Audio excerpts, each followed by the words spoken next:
Hi, I'm Liz Thompson, 27 years old. Been married for 5 years with my husband James, who's 30. We have a little boy named Jack, he's 4. I used to work full-time, but now I'm part-time at the same job. James won me over with his determination, and that's how we ended up together. When James and I were dating, he was really sweet, but after we got married, he became controlling, like he thought he didn't need to make an effort anymore. He's super lenient with his younger sister, Jennifer, who's almost 20. Even though there's a big age gap, he spoils her rotten. Before we got married, I got along fine with her, but things changed. Jennifer started showing up at our place all the time, and James would drop everything to cater to her. It's like I'm just a roommate, and she's the queen of the castle. She never brings anything when she comes over and acts like it's totally normal to ignore me. As usual, James invites Jennifer to join us for dinner, even though it was just supposed to be the three of us. She accepts without hesitation, saying that's why she came. I quietly remind James that there's only enough food for 3, but he insists I give my portion to Jennifer since she's here. He even suggests I should always prepare extra in case she shows up unexpectedly. Jennifer apologizes to me, but it feels more like she's happy James is on her side. James scolds me for not being more accommodating to his sister. Feeling frustrated, I make something for myself and join them at the dining table. When Jennifer sees me, she asks James to have a private conversation, excluding me and my son from the table. This isn't the first time I've had to move Jack's meal elsewhere and eat separately. After they finish eating and I start cleaning up, I notice James and Jennifer chatting on the couch, leaving the dishes for me to clean. It feels like they see me as a maid, ignoring both me and my son. I sigh and begin cleaning up, getting ready to bathe Jack. As I approach them, James asked me to get a piece of strawberry sponge cake from the bakery downtown for Jennifer. It was nearly 8 p.m., and I knew it was time to bathe Jack and put him to bed. When I explained this, Jennifer complained to James, saying she really wanted the cake and that skipping Jack's bath for one day wouldn't hurt. James started getting angry, knowing the argument would persist until I agreed. Reluctantly, I agreed to go to the bakery. The bakery was about to close at 9 p.m., so I hurried to get ready, knowing I could make it in time. As I prepared, I overheard James and Jennifer talking loudly, criticizing me for being inflexible and questioning why James married me. Jack wanted to come along, so we decided to go together.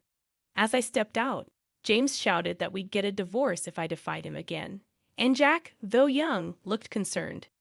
Trying to hold back my tears, I asked Jack what kind of cake he wanted. His eyes lit up as he said he wanted a cake with lots of apples.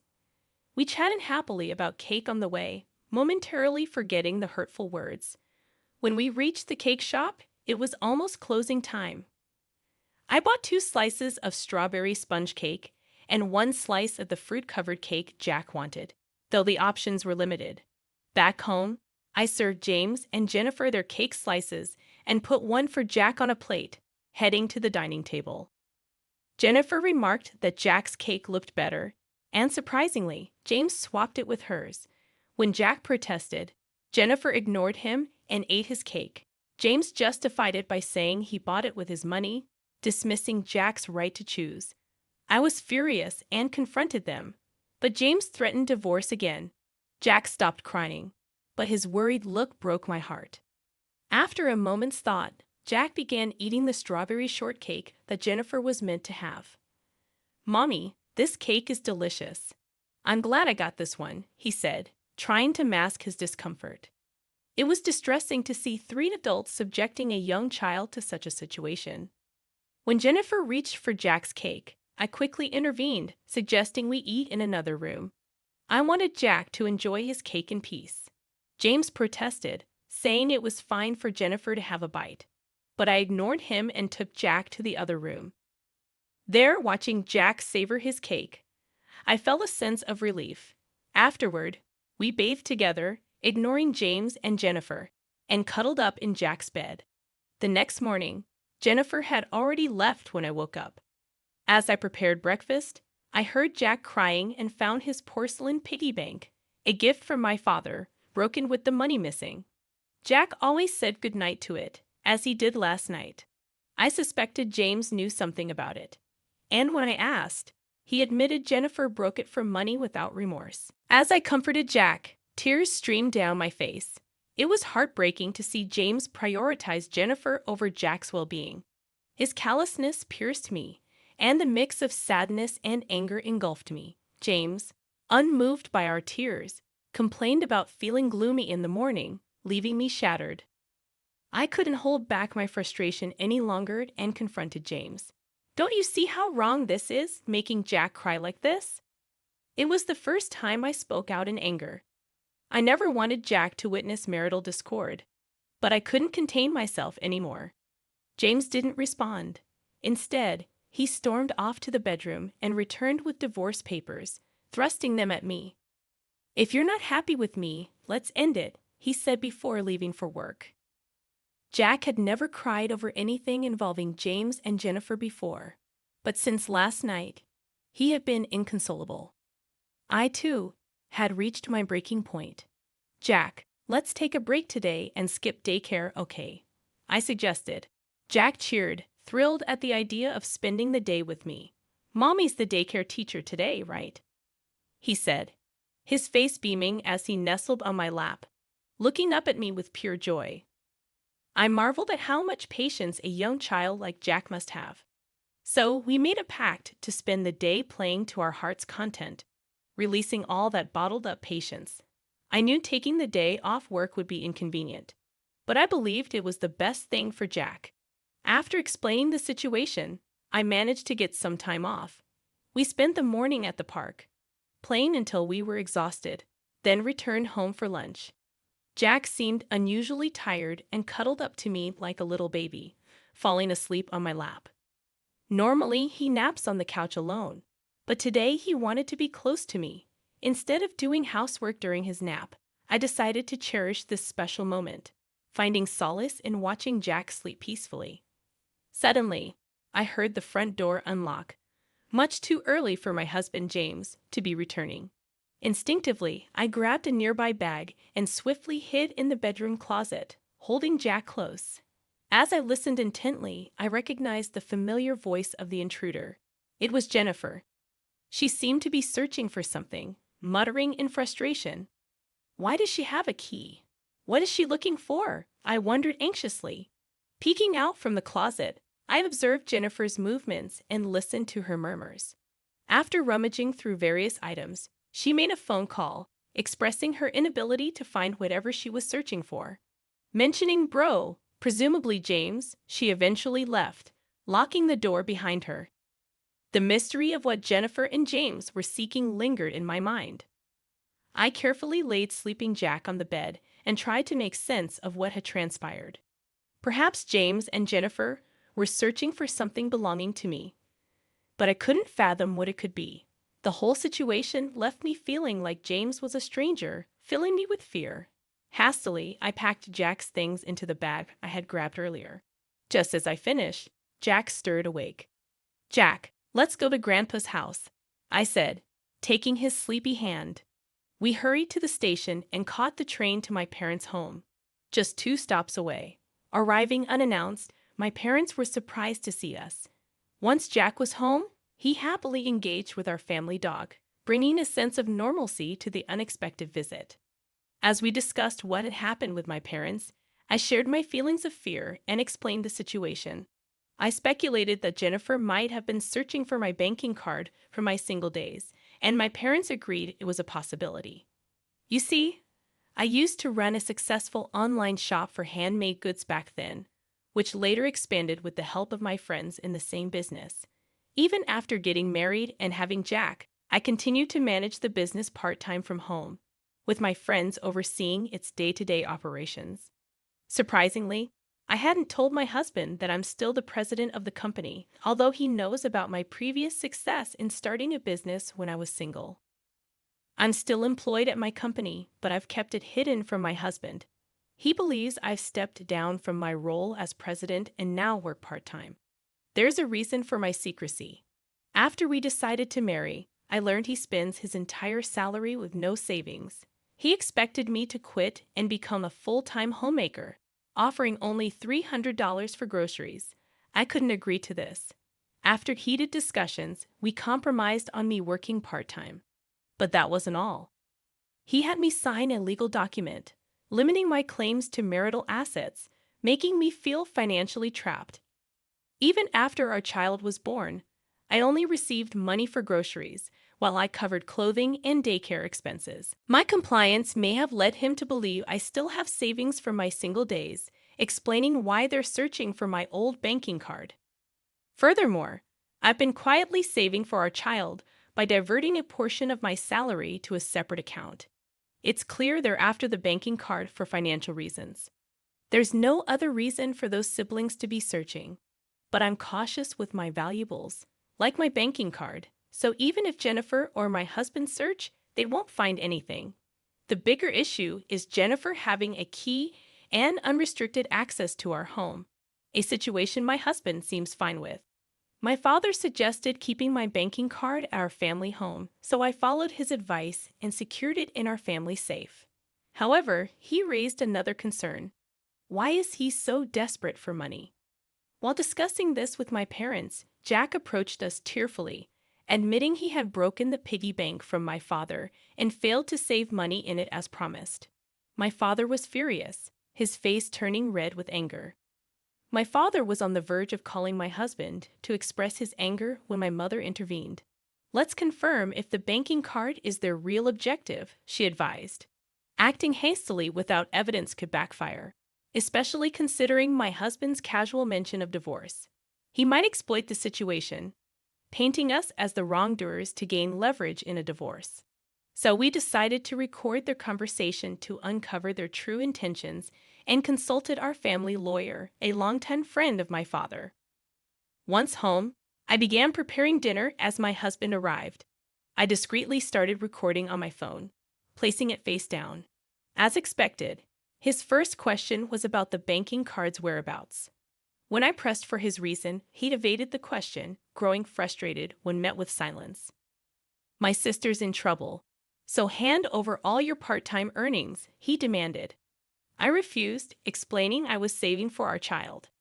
In response, he pulled out a signed divorce paper from his bag and thrust it at me. You can't even manage without me, yet you're arrogant. It's fine not to save for our child anymore, he sneered, implying his sister took precedence over Jack. Without another word, he left me stunned. I halted my dinner preparations, stashed the divorce papers in the bag I'd readied earlier at my parents' house, and took Jack's hand, heading for the front door. If you leave now, don't bother coming back. I mean it, my husband warned. I don't want to return to a house where Jennifer can come and go freely, he added.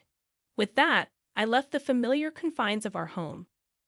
My husband bombarded me with calls and emails, all of which I ignored as I made my way to my parents' house. There, I played the recorded conversation for my parents and showed them the divorce papers my husband had handed me. They asked what I wanted to do. I admitted I'd reached my limit of patience and love, but Jack's well-being was my primary concern. My parents suggested divorce might spare Jack further emotional harm, but they also acknowledged the potential for new wounds. Lost in contemplation, Jack mentioned he was hungry, prompting my mother to whip up his favorite meal, hamburgers. She had anticipated our arrival and stocked up on ingredients accordingly, ready for us to return home at any moment. Tears streamed down my cheeks uncontrollably. I couldn't contain them. Jack's delighted reaction to the hamburger was heartwarming. I wish Grandma could make these every day, he beamed, sharing his joy with my mother. That's because each bite is filled with love, she responded tenderly. Then, Jack fed me a piece, insisting it was filled with love and urging me not to cry. It was too much. I cried even harder, seeing Jack's concern for me. My father intervened, telling Jack these were tears of joy because I was so happy with his sweet gesture. He explained it gently, shielding Jack from any worry. Then my mother hugged Jack, moved by his innocence. I glanced at my father, noticing his struggle to hold back tears, his emotions mirroring mine. When I remarked on the beauty of family, Jack surprised me. Dad says his family is just Jennifer, but my family is Grandma and everyone else, he said, drawing a contrast. My father agreed, emphasizing our bond. Then, with a playful gesture, he asked if we wanted to be a family forever, lifting our spirits with his humor. Reflecting on our joyful meal, I realized it had been too long since we had relaxed together like this. It was a moment of clarity. I needed to proceed with the divorce. I explained my decision to Jack slowly, fearing his reaction. Surprisingly, he seemed relieved, finding solace in staying with the family. Even our older dog, back at my parents' house, received a warm embrace from Jack, who declared him his little brother. With clarity and determination, I knew what had to be done next. It was time to take action. The next day, I made arrangements to meet with my father's friend's lawyer to discuss my situation and finalize my decision to divorce. That night, Jack opted to sleep with my father and our faithful dog, Max. Meanwhile, I shared a bed with my mother, reminiscing about childhood stories until we both drifted off to sleep. The following morning, I reluctantly powered on my phone to find an overwhelming number of missed calls and emails from James, over 200 in total. His messages oscillated between harsh criticisms and desperate pleas for forgiveness, leaving me unsure of his true intentions. With a heavy heart, I decided to switch off my phone once more. In the afternoon, my lawyer arrived, and we delved into the details of my situation, reaffirming my resolve to proceed with the divorce. After thorough discussions, we officially signed the necessary paperwork, and my lawyer assured me he would meet with James the following day. 2 days later, the lawyer returned to my parents' house, and I eagerly inquired about the outcome. To my surprise, it transpired that Jennifer had a severe shopping addiction and frequented male strip clubs, borrowing a substantial sum of money from loan sharks with James as her guarantor. Their plan was to utilize my savings to repay the debt. When repayment was delayed, James confessed but expressed his desire for reconciliation, hoping for Jack and me to return. However, I remained steadfast in my decision to divorce, having already initiated the legal process. James, distraught, asked the lawyer if I could marry someone else. Despite his reluctance to let go, the lawyer affirmed my freedom to pursue future relationships. It was a difficult moment, witnessing James's emotional breakdown as he grappled with the reality of our impending divorce. He finalized the agreement by signing a promissory note to pay Jack $500 in child support each month. With that, the lawyer deemed the matter settled. Later, I received a call from my ex-husband. Our conversation brief but poignant. His once vibrant voice now sounded subdued, speaking with an air of calmness. It dawned on me that he may have believed financially binding me would deter me from seeking divorce, even if I grew to resent him. He confessed to always prioritizing Jennifer, his younger sister, out of a sense of brotherly duty ingrained since childhood.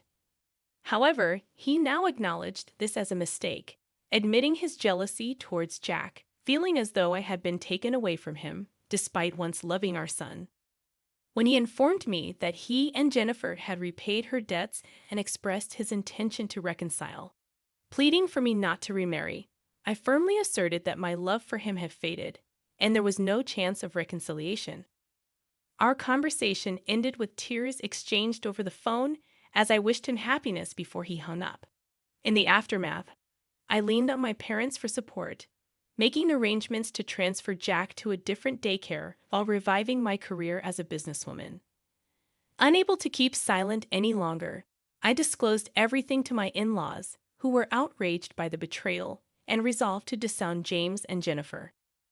Now they lived together in a modest apartment, their once close sibling bond deteriorating under the strain of their circumstances. As for me, I'd chosen to view their plight as a form of personal retribution.